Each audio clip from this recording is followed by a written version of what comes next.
Salut Régis. Salut. Ça fait à peu près un an que la fixation Rotofala Explore est arrivée. Ouais. Premier bilan. Et ben écoute, nous on la commercialise depuis un an, on l'utilise aussi depuis maintenant, c'est le deuxième hiver. Et il y a un bel engouement pour cette fixation.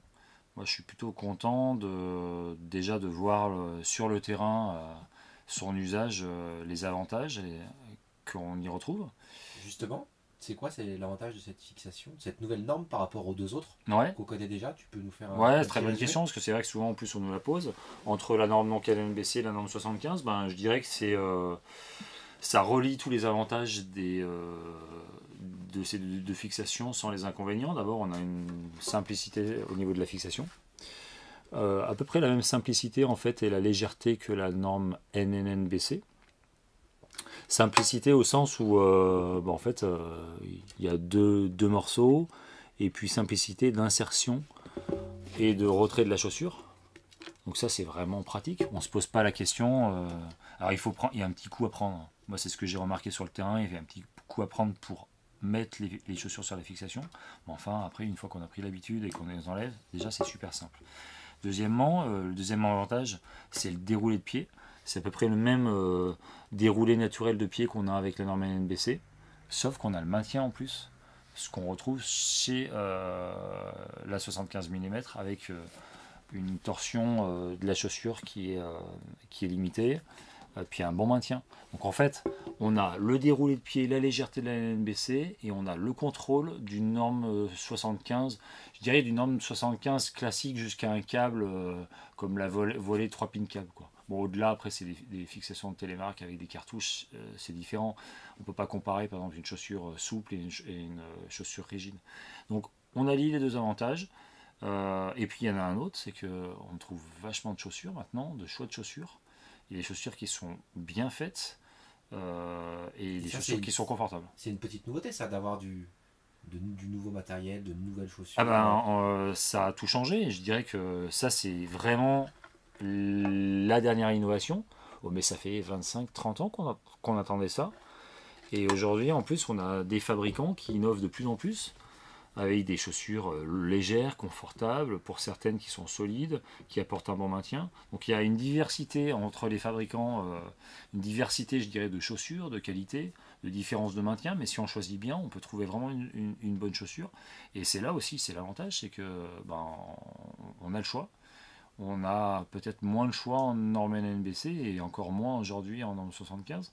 Donc je pense, l'avenir le dira, que c'est des chaussures qui vont... Enfin, que c'est un ensemble de chaussures et de fixations qui vont durer dans le temps et qui vont perdurer et qui deviendront sans doute la norme référente.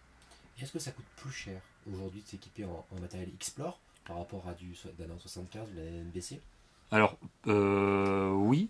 Alors par rapport à la norme NBC, c'est sûr, et c'est tout l'avantage d'avoir les deux, c'est-à-dire on a la norme NBC qui va peut-être coûter moins cher, parce que déjà la fixation coûtera moins cher, ça c'est sûr. Après ça dépend des chaussures, parce que si on a des chaussures en cuir, le cuir ça coûte vite assez cher. Par rapport à la norme 75, la grosse différence ça va être le prix de la fixation. Si on compare par rapport à une fixation d'entrée de gamme ou de base en norme 75, mais dès qu'on va être sur une norme de fixation en norme 75 avec un câble et une cale de Reos, et qui va nous permettre d'avoir les mêmes avantages et les mêmes caractéristiques techniques en termes de maintien et de contrôle de ski, finalement on revient à peu près au même montage, sauf qu'on a un montage qui est plus simple, et moi qui me semble un petit peu plus homogène et cohérent. Je ne mets pas en opposition les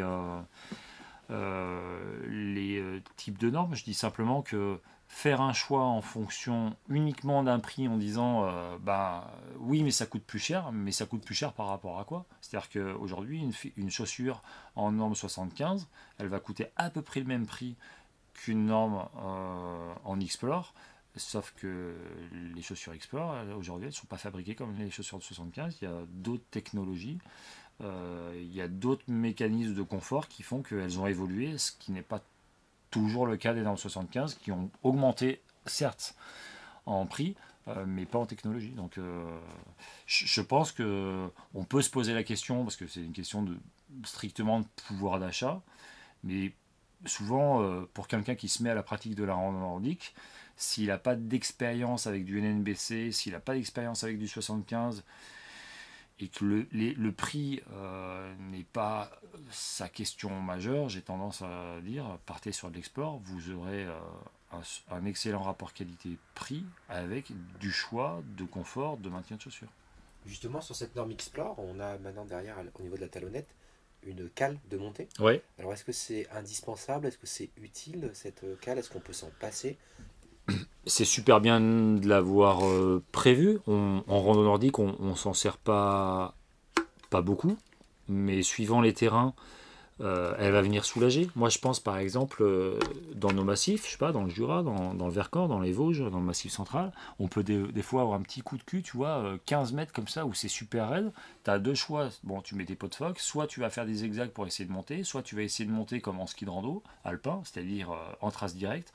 Là, si tu as envie de te soulager un petit peu, les malléoles, enfin pas les malléoles, le talon et le mollet, tu mets ta cale. Donc ça apporte pas beaucoup de poids et franchement c'est très utile. Moi systématiquement sur les normes 75, je mettais cette petite cale de montée. Je trouve que c'est bien que ça soit pas une option et que ça soit d'office avec la fixation. Du coup, autre nouveauté de la fixation, à l'avant, c'est son système pour accrocher la chaussure avec deux pins qui se clipsent. Ouais. Est-ce que sur le terrain, ça c'est fiable? Et je pense notamment en conditions froides, par exemple en expédition, est-ce qu'on peut partir sereinement Ouais. sur ça? Super question. Alors, très franchement, il n'y a pas de 10 ans de recul. Maintenant, il y a des gens qui sont déjà partis en expédition avec. De toute façon, quand on part en expé, ce que je vous conseille, c'est déjà de tester vos skis en amont plusieurs fois pour essayer de voir comment on met les fixations, enfin comment on utilise les chaussures, comment on peut maintenir les fixations.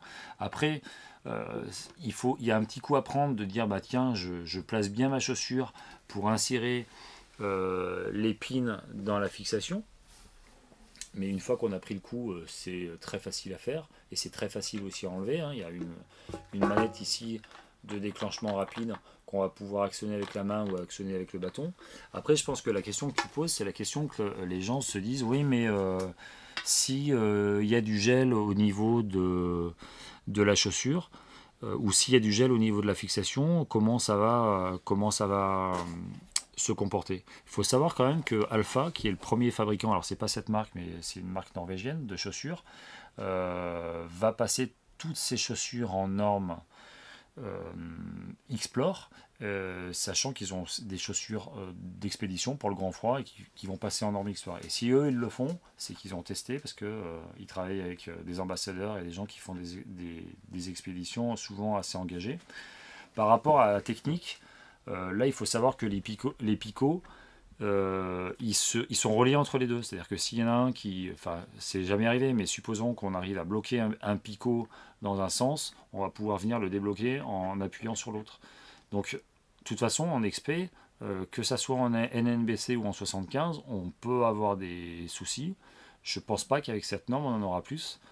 Il faut être en capacité de bricoler, de marcher, mais il n'y a pas de raison, je dirais, technique objective pour qu'il y ait plus de soucis. C'est quand même des systèmes qu'on utilise déjà en ski de rando, dans toutes les conditions, dans des conditions particulièrement froides ou même en expé.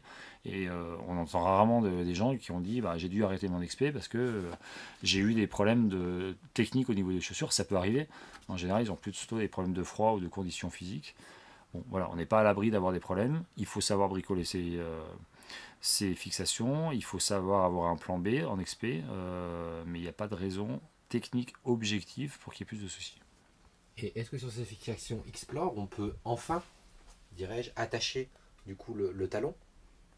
C'est la super question et elle est très mal tournée, désolé, mais ce qui me gêne un petit peu, c'est le enfin. Mais ceci dit, tu as bien raison de me poser la question parce qu'elle est plus générale à la rando nordique. Les gens qui ne connaissent pas la pratique nous disent mais est-ce qu'on peut enfin attacher le talon pour pouvoir skier en ayant les talons attachés et ben non, et surtout pas, puisqu'en fait la rando nordique, elle est faite pour alterner les montées et descentes sans manipulation. C'est un jeu d'équilibre et de déséquilibre qui permet de monter et de descendre. Puisqu'en plus on a des écailles qui permettent de monter, on a des semelles la spatule et le talon qui sont lisses. Donc non, la rando nordique n'est pas fait pour attacher le talon. Si vous voulez attacher le talon, vraiment pour vous ça vous démange, faites de la randonnée alpine ou du ski de descente à alpin. Mais il n'y a aucun intérêt ou aucun avantage à attacher le talon en rando nordique, sinon on perdrait l'essence même et l'ADN même de notre pratique backcountry, qu'on appelle d'ailleurs le talon libre. C'est ce qui différencie techniquement la randonnée nordique et la randonnée alpine. D'ailleurs, en randonnée alpine, on a le talon libre à la montée, mais on fixe le talon pour la descente. Mais je dirais qu'on est dans une pratique où on va plutôt monter pour descendre, alors que nous, on va alterner des petits combes, des reliefs un petit peu différents, et on va pas tout le temps monter, fixer le talon, puis redescendre, puis détacher le talon. Ça n'aurait pas de sens. On perdrait tout le sens de la liberté de la randonnée, cet esprit sauvage et ce talon libre. Dernière question, est-ce que ces fixations Explore, on peut les utiliser avec les ski raquettes? On peut les utiliser sur tout type de largeur de ski, sur des skis étroits de rando nordique ou sur des skis plus larges. Effectivement, sur des skis raquettes, on pourrait les utiliser, puisqu'en fait, on aura le même rendement, le même rendu qu'avec une norme 75. Après, les skis raquettes, c'est souvent utilisé avec des fixations universelles. C'est peut-être le meilleur compromis, puisqu'on peut utiliser ses propres chaussures de randonnée ou ses bottes de neige, mais oui, vous pouvez le faire. Il y a peut-être une petite limitation pour les skis raquettes Altaï, puisqu'il y a déjà des inserts qui sont dans la structure du ski, et ces inserts, ils sont liés au gabarit de la norme 75. Donc ça voudrait dire que vous allez devoir repercer vos skis à d'autres endroits pour pouvoir mettre une fixation Explore. Ça se discute, ça peut se faire.